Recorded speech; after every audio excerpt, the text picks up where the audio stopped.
रिया जी, राधे राधे महाराज जी। महाराज जी, भगवान से अपना संबंध कैसे पहचाने? गुरु कृपा से। गुरु कृपा से ही संबंध का प्रादुर्भाव होता है। जैसे हम भगवान के दास हैं, हम भगवान के सखा हैं, ये गोपी भाव, ये सहचरी भाव, ये जो भाव संबंध है ये गुरु कृपा से प्राप्त होता है, आचार्य परंपरा से प्राप्त होता है। हम जिन आचार्य की शरण में होते हैं, वो जो मंत्र और उपासना देते हैं, उसी से संबंध प्रकाशित होता है, सिद्ध संबंध। हम भगवान के सखा है तो सिद्ध सखा रूप का अनुभव होता है। हम भगवान के दास हैं तो वैसे ही अनुभव होता है। हम भगवान की प्रिया हैं तो वैसे ही अनुभव होता है। हम उनकी सहचरी है तो वैसे ही अनुभव होता है। ये गुरु कृपा से होता है, आचार्य कृपा से होता है, स्वयं से नहीं, स्वयं सिद्ध नहीं हो सकता। बिना आचार्य और गुरु कृपा के कोई इस मार्ग में सिद्धि नहीं प्राप्त कर सकता। और सिद्धि है भाव की प्राप्ति। भाव प्राप्त हो गया, बस उसी भाव में वो डूबा रहता है। तो भाव ही रस का रसास्वादन कराता है। और उसके हमारे यहाँ शांत भाव, दास्य भाव, सख्य भाव, वात्सल्य भाव, कांता भाव, सहचरी भाव, ये भाव है जो आचार्य प्रदत्त होते हैं। उनके द्वारा जो मंत्र मिलता है, उपासना मिलती है, उसी से भाव की पूर्ति होती है। हम स्वयं से संबंध भगवान से स्थापित करके सिद्ध नहीं हो सकते। आचार्य कृपा से हमारा भाव सिद्ध होता है। जो आचार्य मंत्र देते हैं, गुरु मंत्र देते हैं, उसी से हमारा भाव देह बनता है और उसी से हमारा भाव सिद्ध होता है।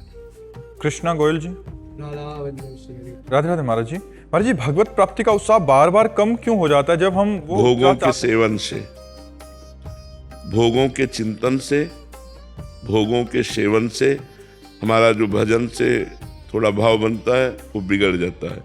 यदि हम अधर्म आचरण ना करें, गंदे भोगों को ना भोगें, तो हमारा भाव बढ़ता चला जाएगा।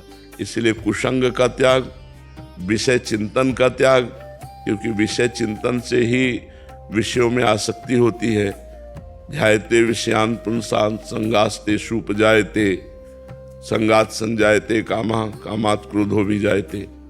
जब हम विषयों का चिंतन करते हैं तो विषय सुख आकर्षित करता है। जब विषय सुख आकर्षित करता है तो विषय भोगने की इच्छा होती है, संकल्प बनता है। जब संकल्प बनता है तो उसकी क्रिया होती, क्रिया होती तो फिर परमार्थ से भ्रष्ट हो जाता है। उसकी बुद्धि परमार्थ लायक नहीं रहती। भगवान का मार्ग परम पवित्र मार्ग है। इसमें परम पवित्र, पवित्र भोजन, पवित्र आचरण, पवित्र विचार, पवित्र चेष्टाएं, तब परम पवित्र भगवान का वो चिंतन करता है। भगवान के चिंतन से ही भक्ति की पूर्णता है। भगवान के चिंतन से ही भगवान की प्राप्ति है। तो निरंतर भगवत चिंतन करने का जो उत्साह क्षीण हो जाता है, उसका कारण है भोग प्रियता। भोगों में, विषयों में जो प्रियता है, जो हमसे भोग क्रिया हो जाती है, गंदा दृश्य देखा, गंदी बात सुनी, गंदी क्रिया करी, तो हमारे भजन का जो भाव उत्सव बढ़ता है, वो उत्साह क्षीण हो जाता है।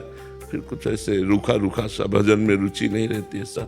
फिर सत्संग मिला, फिर पाप नष्ट हुए, फिर उत्साह बढ़ जाता है। तो हम प्रायः रोज सत्संग सुने, नाम जप नियम पूर्वक करें कि हमें अगर 5000 जपना है तो रोज 5000 ही जपना, मन लगे या न लगे।